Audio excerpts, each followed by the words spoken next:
ये जो क्वेश्चन है ये भी एक न्यूमेरिकल टाइप क्वेश्चन है। इस इंटीग्रेशन को आई बोल दो।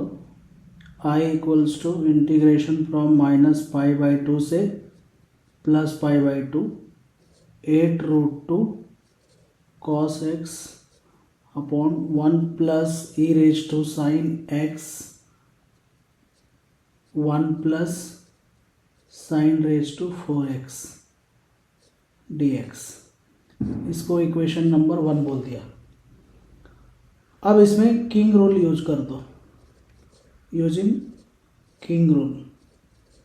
King rule means integration from a to b f of x dx is equals to integration from a to b f of a plus b minus x dx। तो king rule apply करने के बाद integration का जो value है वो change नहीं होता है, आई ही रहता है। तो -π/2 से +π/2 और a plus b minus x लिखेंगे तो a तो -π/2 है और b है +π/2, तो a प्लस बी 0 हो जाएगा। Means a plus b minus x हो जाएगा। मीन्स बेसिकली जहाँ जहाँ x है वहाँ वहाँ हमें -x लिखना है। तो cos को तो कुछ फर्क नहीं पड़ेगा, cos x ही रहेगा। यहाँ पे e raise to minus sine x आ जाएगा और यहाँ तो साइन का पावर इवन है, इसलिए यहाँ भी कुछ चेंज नहीं आएगा। अब इसको थोड़ा सिंप्लीफाई कर दो। -π/2 से +π/2 8√2 cos x अपॉन, इसको हम लिख सकते हैं 1 upon e raise to sine x, फिर उसको इधर 1 से क्रॉस मल्टीप्लाई कर दो तो ये क्या हो जाएगा 1 plus e raise to sine x whole divided by e raise to sine x. Whole divided by e raise to sine x numerator में चला जाएगा, तो e raise to sine x numerator में चला जाएगा और ये 1 प्लस साइन रेज टू 4 ऐसे ही लिख दिया, उसको कुछ भी चेंज नहीं किया। इसको इक्वेशन नंबर 2 बोल दिया। तो इक्वेशन 1 और 2 को अभी ऐड कर दो। ऐड करेंगे तो देखो ये वाला पार्ट दोनों में कॉमन है, ये वाला पार्ट इसमें भी है इसमें भी है, तो वो दोनों हम कॉमन ले सकते हैं। तो दोनों को ऐड करना है इक्वेशन 1 और 2 को, तो LHS will be 2i and RHS integration from -π/2 से +π/2 8√2 cos x upon 1 plus e raise to sine x 1 plus sine raise to 4x। ये पार्ट कॉमन है तो अंदर में बच जाएगा 1 plus e raise to sine x। अब इससे क्या फ़ायदा हुआ, ये कैंसिल हो गया। तो कैंसिल हो गया। अभी हम इसको लिख सकते हैं -π/2 से +π/2 8√2 cos x upon 1 plus sine raise to 4x dx। अभी अगर ये फंक्शन को देखोगे तो ये एक इवन फंक्शन है। This function is even function, क्योंकि x की जगह -x लिखा तो कुछ भी चेंज नहीं होगा और लिमिट भी -π/2 से +π/2 है। तो इसमें डेफिनेट इंटीग्रेशन का वो वाला प्रॉपर्टी हम यूज कर सकते हैं। इसको लिख सकते हैं 2 times integration from 0 to π/2 8√2 cos x upon 1 plus sine raise to 4x dx। ये 2 कैंसिल हो जाएगा, फिर ये हो जाएगा i equals to integration from 0 to π/2 8√2 cos x upon 1 plus sine 4x dx। अब इसमें सब्सटीट्यूशन यूज कर दो, साइन x को t पुट कर दो क्योंकि उसका डिफरेंशिएशन न्यूमरेटर में है। तो let sine x is t, differentiating both side with respect to x तो cos x dx dt हो जाएगा और लिमिट भी चेंज होगा। हमने सब्स्टिट्यूशन यूज किया तो लिमिट चेंज होगा। तो न्यू लिमिट क्या हो जाएगा, अगर x का वैल्यू 0 है तो t क्या आएगा, 0 आएगा यहाँ से। At x equals to 0 t is also 0 and at x equals to pi by 2 t is 1, sine pi by 2 1 होता है। तो न्यू लिमिट हो जाएगा 0 to 1। तो ये i हो जाएगा integration from 0 to pi by 2, sorry integration from 0 to 1 and 8√2 cos x dx तो dt हो जाएगा और डिनोमिनेटर हो जाएगा 1 + t⁴। तो 8√2 बाहर कर सकते हैं, कांस्टेंट है, 0 to 1 dt अपॉन t⁴ + 1। अब इस टाइप का क्वेश्चन इनडेफिनिट इंटीग्रेशन में हमने किया था। क्या करना होता है, dividing numerator and denominator by t²। Dividing numerator and denominator by t²। तो ये हो जाएगा 0 to 1 1/t², फिर ये हो जाएगा t² + 1/t²। अब न्यूमरेटर जो है 1/t², उसको क्या करो, उसको हम लिख सकते हैं 1 + 1/t² माइनस 1 - 1/t²। तो ये -1 + 1 तो कैंसिल हो रहा है और ये 1/t² + 1/t², 2/t²।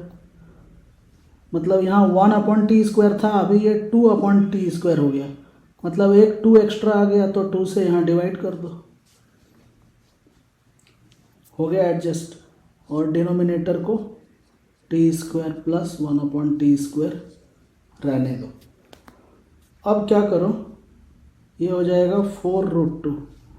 अब अंदर में इसको दो पार्ट में स्प्लिट कर दो, एक 0 to 1 1 + 1/t² upon t² + 1/t² dt, और एक integration from 0 to 1 1 - 1/t² upon t² + 1/t² dt। तो ये जो डिनोमिनेटर में है t² + 1/t², उसको हम लिख सकते हैं t - 1/t का होल स्क्वायर और +2 ऐसे, और यहाँ पे हो गया 0 to 1 1 - 1/t², और इसको लिख दिया t + 1/t का होल स्क्वायर -2। इसको भी सिंप्लीफाई करके यही आएगा, तो इसको हम ऐसे लिख सकते हैं डिनोमिनेटर को, क्योंकि ऐसा लिखने से हमारा क्वेश्चन जो है वो सॉल्व हो जाएगा। अभी देखो जो डिनोमिनेटर में दिख रहा है उसको अगर सब्स्टिट्यूट कर दो तो उसका डिफरेंशिएशन न्यूमरेटर में है ना, तो क्वेश्चन सॉल्व हो जाएगा। अभी इसमें t - 1/t को सब्स्टिट्यूट कर दो, कुछ भी वेरिएबल ले लो, सपोज z ले लिया, और इसमें t + 1/t को कुछ नया वेरिएबल ले लो, y, चलो। उसके बाद differentiating both side with respect to t, तो ये क्या हो जाएगा 1 + 1/t² dt = dz, और लिमिट चेंज होके क्या हो जाएगा, जो न्यू लिमिट है वो हो जाएगा, देखो x नहीं t अगर 0 है तो z का वैल्यू क्या होगा, t 0+ है ना, 0 और 1 के बीच में लिमिट है, मतलब 0 राइट साइड से 0 अप्रोच हो रहा है, क्योंकि लिमिट 0 और 1 के बीच में है। अगर 0 का वैल्यू पॉजिटिव 0 है मीन्स राइट साइड से है तो ये प्लस इन्फिनिटी की ओर जाएगा और ये तो जीरो ही होगा, मतलब ये माइनस इन्फिनिटी की ओर जाएगा। मतलब t इक्वल्स टू जीरो पे z का जो वैल्यू है वो माइनस इन्फिनिटी को अप्रोच करेगा और t इक्वल्स टू 1 पे z का वैल्यू जो है जीरो को अप्रोच करेगा। तो न्यू लिमिट हो जाएगा माइनस इन्फिनिटी टू जीरो। चलो इसमें क्या हो रहा है सेकेंड वाला पार्ट में, इसको भी differentiating both side with respect to t, तो ये हो जाएगा 1 minus 1 upon t square d t equals to d y. तो यहाँ पे भी लिमिट चेंज होगा, at t equals to zero y का वैल्यू आ जाएगा, क्या आ जाएगा, प्लस इन्फिनिटी आ जाएगा इधर, और t इक्वल्स टू 1 पे y का वैल्यू 2 आ जाएगा। मतलब इसमें लिमिट इन्फिनिटी से 2 होगा और इसमें माइनस इन्फिनिटी से 0 होगा। तो अभी क्वेश्चन हो जाएगा इंटीग्रेशन का value 4√2 integration from minus infinity से 0 और ये डी जेड अपॉन, इसको हम डी जेड बोल सकते हैं ये पूरा को, तो डी जेड अपॉन डिनोमिनेटर में जेड स्क्वायर प्लस 2 को √2 का होल स्क्वायर लिख सकते हैं, माइनस सेकेंड वाला इंटीग्रेशन हो जाएगा इन्फिनिटी से 2 तक और ये पूरा हो जाएगा डी वाई एंड डिनोमिनेटर हो जाएगा वाई स्क्वायर माइनस 2 को हम √2 का स्क्वायर लिख सकते हैं। अब हमारा क्वेश्चन सॉल्व हो जाएगा। तो ये हो गया 4√2। मैं थोड़ा स्टेप बाय स्टेप बताता हूँ हर एक स्टेप को, इसलिए वीडियो थोड़ा लंबा हो जाता है ताकि आपको अच्छे से समझ में आए, सबको समझ में आए, जो भी इस वीडियो को देखे सबको सॉल्यूशन समझ में आए, इसलिए थोड़ा वीडियो लंबा हो जाता है। तो ये हो जाएगा, इसका इंटीग्रेशन क्या होता है, tan inverse 1/a tan inverse z upon √2 हो जाएगा, लिमिट फ्रॉम माइनस इन्फिनिटी से 0, और इसका हो जाएगा इंटीग्रेशन 1/2a log ऑफ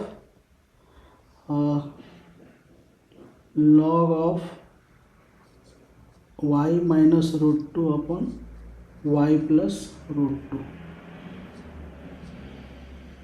इसमें भी जो लिमिट है वो इन्फिनिटी से 2 तक होगा। अब सिर्फ वैल्यू सिंप्लीफाई करना है, तो 1/√2 और tan इनवर्स 0 तो 0 हो गया, उसके बाद tan इनवर्स माइनस इन्फिनिटी मतलब -π/2 हो जाएगा, और उसके बाद ये -1/2√2 log ऑफ 2 पुट करोगे तो 2 minus √2 upon 2 plus √2, upper limit put किया तो ये आया, और लोअर लिमिट इन्फिनिटी पुट करने से पहले y को कॉमन ले लो, तो 1 माइनस √2 अपॉन y, और डिनोमिनेटर में y कॉमन लिया तो 1 प्लस √2 अपॉन y। इसमें अगर इन्फिनिटी पुट करोगे, यहाँ तो y कट हो गया, कैंसिल हो गया, इसमें y अगर इन्फिनिटी पुट करोगे तो ये log 1 आएगा, क्योंकि ये दोनों पार्ट 0 हो जाएगा, तो log 1 बचेगा, तो log 1 0 होता है, मतलब ये पूरा पार्ट 0 हो गया। तो हमारे पास क्या बच गया, 4√2 इंटू -π/2√2, और ये 4√2 जाके इससे भी मल्टीप्लाई होगा, तो 4√2 अपॉन 2√2, और ये log of 2 minus √2 upon 2 plus √2, इसको रैशनलाइज कर दो, 2 माइनस रूट 2, 2 प्लस रूट 2, तो ये कैंसिल होके क्या हो जाएगा, -2 पाई माइनस 2 लॉग,